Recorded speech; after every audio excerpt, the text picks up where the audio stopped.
Hello, नमस्कार। मैं doctor Surendra Prasad खंसली ज्योतिष आचार्य। आज की ज्योतिष की श्रृंखला में आप सभी लोगों का स्वागत है। दोस्तों, आज बात करेंगे हम टॉरस साइन की, वृषभ राशि की। और वृषभ राशि का जो जिनका लग्न जो है 2 है, और या जिनका लग्न 2 है और वृषभ राशि है, वो हमारे साथ में आज जोड़ सकते हैं। चलिए दोस्तों, सबसे पहले हम बात करेंगे कि जो वृषभ राशि का जो लॉर्ड है, जो 2 अंक का जो स्वामी है, वो है शुक्र। और शुक्र की स्थिति पूरी कुंडली में एक ऐसी प्रभुत्व वाली रहती है जो कि एक पूरी कुंडली के हर छोर को बदल देती है। शुक्र का प्रभाव हमारे जीवन में बहुत अच्छा रहता है, और शुक्र का उत्तरोत्तर यदि वो दशा इस समय पर आती है, तो शुक्र की दशा आने पर व्यक्ति के जीवन में बहुत सुख संपत्ति आती है। और यदि उत्तरोत्तर वृद्धि हो रही है और उस समय आपको लगता है कि जो हमारे पास धन भी आ रहा है और धन में वृद्धि भी हो रही है, और आपका जो सुख संपत्ति ये घर में भी बना हुआ है, एक अच्छा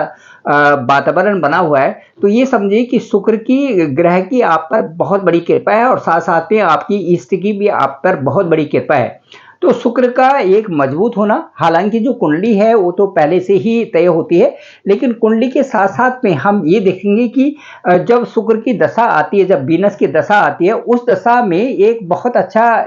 अच्छी स्थिति आ जाती है, और वो उस स्थिति से जो है जीवन बहुत अच्छा प्रशस्त हो जाता है। दोस्तों, मैं बताना चाहूंगा, जो वीनस है इस समय यहाँ पर स्थिति है गोचर ग्रह में, ठीक जो है ये लाभ स्थान में यहाँ पर शुक्र की स्थिति है। तो शुक्र जो है यहाँ पर राहु के साथ में और बकरी बुध के साथ में है। तो मैं ये कहूंगा कि जब भी शुक्र, जब लॉर्ड की स्थिति हालांकि लाभ भाव में बहुत अच्छा है, लेकिन राहु के साथ में स्थिति आने से क्या होता है कि आपका एक तनावपूर्ण व्यवहार बन जाता है, कि क्योंकि जब भी राहु के साथ में कोई भी ग्रह आता है तो वो उसको इस तरह से छल के साथ में ये ऐसी डार्कनेस आ जाती है, ये इस तरह से कह सकते हैं कि एक तनावपूर्ण, एक मन भटकंत वाली स्थिति आ जाती है। बुध भी बकरी वहां पर चल रहा है, तो एक कंफ्यूजन वाली स्थिति आ जाती है। तो मैं ये कहूंगा कि टॉरस साइन वालों का, जितने भी टॉरस साइन वाले हैं, उनका एक ऐसी स्थिति बनी होगी वर्तमान में, ये अप्रैल मई जून का जो महीना है, उस समय ये अप्रैल और मई में विशेष करके मैं कहूंगा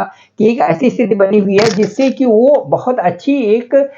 अपने अपने आप में एक अच्छी परख नहीं बना पा रहे हैं। तो शुक्र की स्थिति यही है, और शुक्र जो है आपके एक लॉर्ड भी हैं और छठे भाव के स्वामी भी हैं। इसके बाद मैं बताना चाहूंगा कि जो ये पंचम स्थान में जो ये 6 अंक है, पंचम स्थान जो हमारा एक हायर स्टडी का भी होता है, और पंचम स्थान को हम विद्या का स्थान भी कह सकते हैं, पंचम स्थान को पूर्व जन्म का भी स्थान हम कह सकते हैं। ये स्थान बड़ा परिपक्व स्थान होता है किसी भी कुंडली में। यदि ये स्थान बहुत अच्छा है तो आदमी उत्तरोत्तर वृद्धि करता है, और उसके जीवन में अपने आप ही कई सारी समस्याओं का समाधान बन जाता है, जिसका कि पंचम स्थान मजबूत होता है। लेकिन दोस्तों, पंचम स्थान का जो लॉर्ड है वो है बुध, और बुध की स्थिति भी यहाँ पर राहु के साथ में है। तो बुध की स्थिति भी राहु के साथ में होने से एक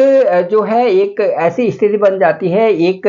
ऐसी क्रिएशन आ जाती है जिससे कि आदमी जातक जो है असंतुष्ट अपने आप को महसूस करता है। और असंतुष्टि की स्थिति सबसे सबसे गलत स्थिति होती है कि जब आदमी सेटिस्फाई लाइफ से नहीं होता, कई सारी चीजें उनके सामने आती हैं लेकिन आदमी सेटिस्फाई नहीं हो पाता। इस तरह से केतु के साथ में यहाँ पर स्थिति है, यहाँ पर इस स्थान की, और साथ साथ में बुध जो है यहाँ पर बकरी चल रहे हैं राहु के साथ में। तो मैं ये कहूंगा कि बहुत अच्छा तो इस समय नहीं कह सकता, लेकिन उत्तरोत्तर जैसी स्थिति बनेगी, शुक्र यहाँ से परिवर्तन होकर के आपके लग्न में आएंगे, तो वो स्थान आपके लिए बहुत अच्छा होने वाला है। जब ये 2 महीने के बाद यहाँ पे 19 मई के बाद स्वराशि में जब शुक्र यहाँ पर परिवर्तन करके आएंगे, गोचर में आएंगे, तो ये आपके लिए एक बहुत अच्छी स्थिति होने वाली है। इसके साथ साथ मैं ये आपको बताना चाहूंगा कि जो दसम भाव है उसमें है शनि और मंगल की स्थिति दसम भाव में है। तो दसम भाव होता है हमारा कार्य क्षेत्र होता है, और उसमें जो शनि और मंगल की स्थिति यहाँ पर है, मंगल तो आपको एक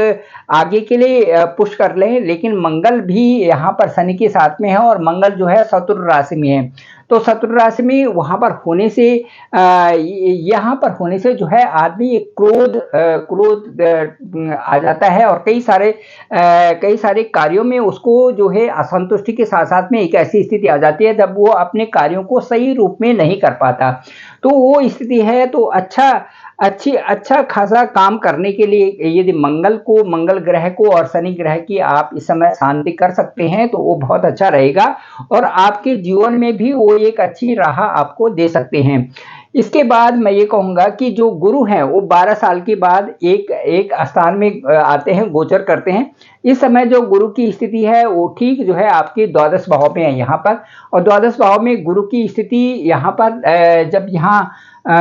गोचर कर रहे हैं द्वादश भाव से, जब यहाँ पर आएंगे गुरु 1 मई को जब यहाँ पर आएंगे आपके ठीक लग्न में आएंगे तो ये स्थिति आपके लिए बहुत अच्छी होने वाली है। और 12 साल के बाद गुरु आपके जो है ठीक लग्न में आएंगे तो इससे क्या होगा कि आपके ये 1, 5, 9 के तीनों जो हाउसेज हैं इसमें मैच्योरिटी आ जाएगी और ये जो विवाह का स्थान है आपका विवाह संबंध विवाह भी आपका हो सकता है। साथ साथ में जो संतान की प्राप्ति की जो प्लानिंग कर रहे हैं उनके लिए भी इस समय बहुत अच्छा होगा और जो हायर स्टडीज में है उनके लिए भी ये बहुत अच्छा समय हो जाएगा जैसे ही 1 मई को शुक्र बृहस्पति यहाँ पर इस स्थान में आते हैं। तो ये है। और उसके साथ साथ मैं ये कहूँगा कि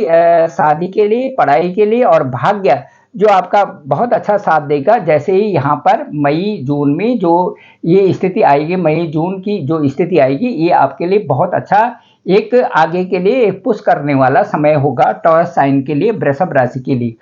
दोस्तों अब मैं बताना चाहूंगा कि जो शुक्र है, शुक्र अपने आप में एक बहुत प्रभुत्वशाली जो प्लेनेट है और शुक्र को शुक्राचार्य के नाम से भी जोड़ा गया है। शुक्राचार्य जो है वो दैत्यों के गुरु हैं और दैत्यों के गुरु होने से शुक्राचार्य में एक ऐसी शक्ति है कि वो दैत्यों को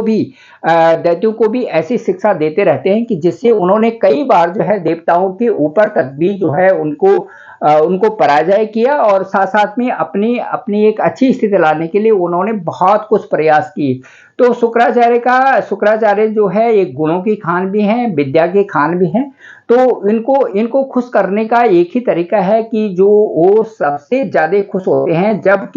जब हम भगवान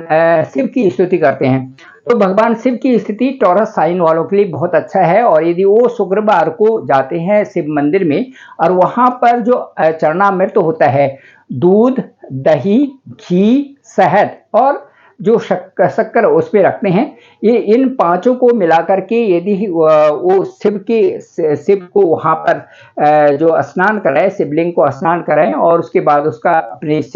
माथे पर भी तिलक करें और तो ये बहुत अच्छा है। जो इससे शुक्र ग्रह बहुत प्रसन्न होते हैं। साथ साथ भी इसको ग्रहण भी कर सकते हैं, जो पंचामृत है उसको ग्रहण भी कर सकते हैं अपने पूजा में और साथ साथ में शिव की स्तुति भी करें और उसके बाद अपने इष्ट देवता का तो जरूर ध्यान करें क्योंकि इस देवता को जो ध्यान करता है उनके जीवन में जो है ये प्लेनेट से संबंधित, जो ग्रहों से संबंधित जो भी स्थिति आती है वो उनमें 100% जो है बदलाव आना स्वाभाविक ही है और वो अपने सही स्थिति में आगे बढ़ते रहते हैं। तो थैंक यू वेरी मच। मैं डॉक्टर सुरेंद्र प्रसाद कंसली और डिस्क्रिप्शन पे मेरा नंबर है 9868280191। आप जरूर मुझे कॉल भी कर सकते हैं, कमेंट्स भी कर सकते हैं और ज़्यादा से ज़्यादा इस ब्लॉग को आप लोगों को लिंक भेजें ताकि जो है सब्सक्राइबर भी बढ़े और साथ साथ में आप सभी लोगों का फायदा हो सके। Thank you very much.